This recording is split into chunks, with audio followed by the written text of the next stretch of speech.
What's up, world? Welcome to another episode of Theological Thursdays, and we're going to jump right into the word today.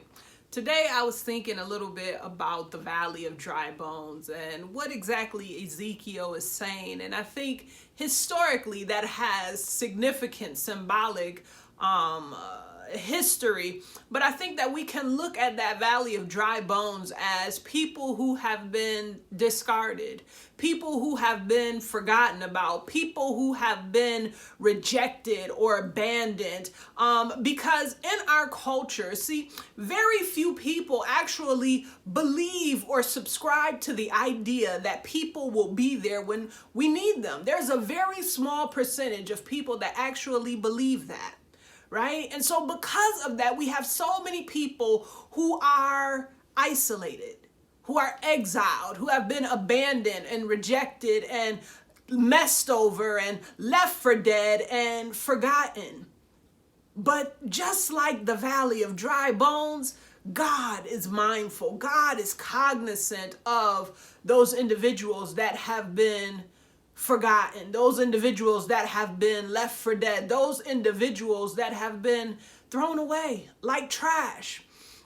And so when we look at the Valley of Dry Bones, we see that the Spirit of Lord comes upon Ezekiel, and Ezekiel comes to a valley of dry bones. And God asks him, Ezekiel, son of man, can these bones live? And Ezekiel said, God, only you know. Only you know if these bones can live. And he said, prophesy to these bones that the Suin would come upon them, that breath would enter them. And so Ezekiel began to prophesy to the dry bones. Okay? And as he prophesied, there was a rattle. There was a noise that came, and bone met with bone, and then flesh appeared upon them, and they stood on their feet as a mighty army. Friends and family, I believe that these people that have been discarded, this people that is the last, this people that have been abused and ridiculed and mocked and beat down and just treated horribly, even perceived as evil. People talked about you. They marked you, right? Them dry bones. And they left you. They left you in that place to die, right? Where purpose seemed to dissipate, where hope seemed to dissipate, where love turned into lovelessness, where joy turned into hate, where peace was noise that wrecked your brain, that valley of dry bones. I'm trying to paint a picture here for you, right?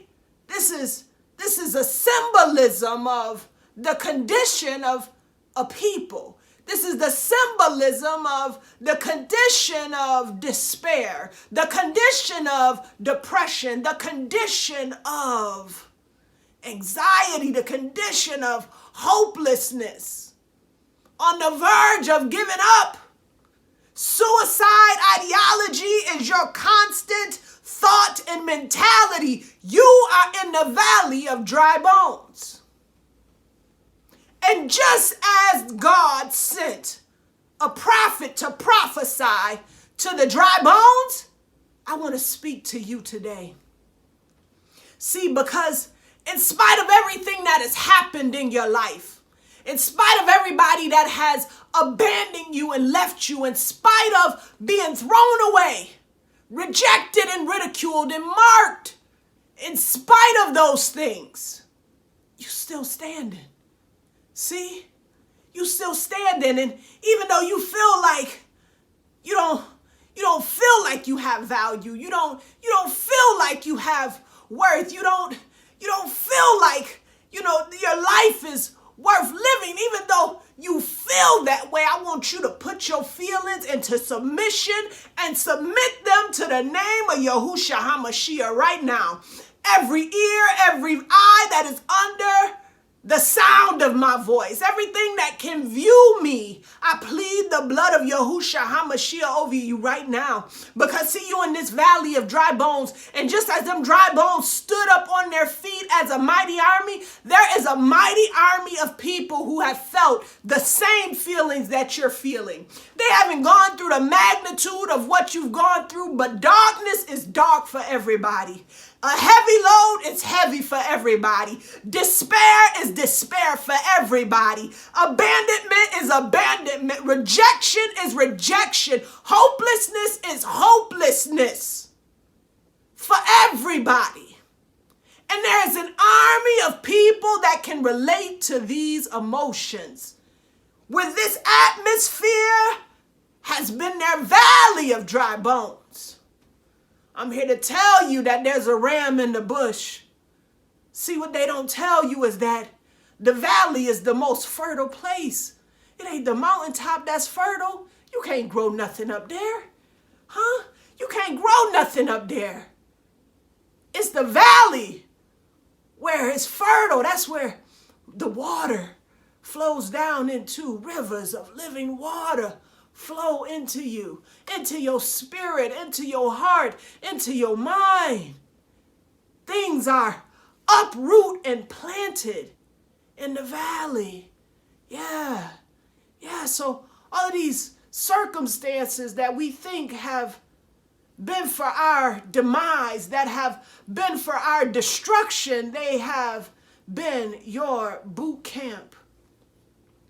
Rather than being a soldier in the army of the Lord, people of Yah, you are generals, your captains, your colonels, your ambassadors, admirals, executive officers. That's who stand in rank in the valley of dry bones. And in the same way that Yahuwah prophesied through Ezekiel to that valley, I want to speak to you right now. I command right now in the name of Yahushua HaMashiach for every purpose in your life to come alive right now in the name of Yahushua. I command for Spirit of the living God to begin to speak to you like never before. In the name of Yahushua, and for angels to come and to minister unto you. He said that the old men would dream dreams and the young men would see visions. And so I speak visions into your life. I speak memories being awakened into your spirit right now in the name of Yahushua HaMashiach. You shall live and not die and declare the works of the Lord. Don't you know that you are a city on a hill? Don't you know that you are the salt of the earth? Don't you know that you are the head and not the tail? You are above and not beneath. And the purpose that God has created you for, we command it to come forth now in the name of Yahushua HaMashiach. I silence that victimizing spirit. I silence that blame spirit right now in the name of Yahushua HaMashiach. And Father, I ask that your spirit, that the four winds of heaven would blow on every hearer of this message, every viewer of this message, right now in the name of Yahushua HaMashiach. Come and blow on through. Let them not just stand on their feet, Abba, but let them move and function and be led and guided by your spirit. It is not by our might, not by our power, but by your spirit that these things come into fruition, that these things come into being. It's not over. Don't count yourself out. Every breath that you are able to breathe is a testament of his grace and his glory. Every day that you see is not an opportunity of despair or demise, but an opportunity for you to step into your calling and your purpose. Yahuwah is speaking in the atmosphere like never before. Open yourself up and listen and obey. May Yahuwah bless you, may he keep you, and may he cause his face to shine upon you and give you his shalom. The scripture says that the people died for a lack of knowledge. I'm grateful that on this day and every Thursday going forth, that knowledge goes forth in the name of Yahushua HaMashiach. Grace and peace.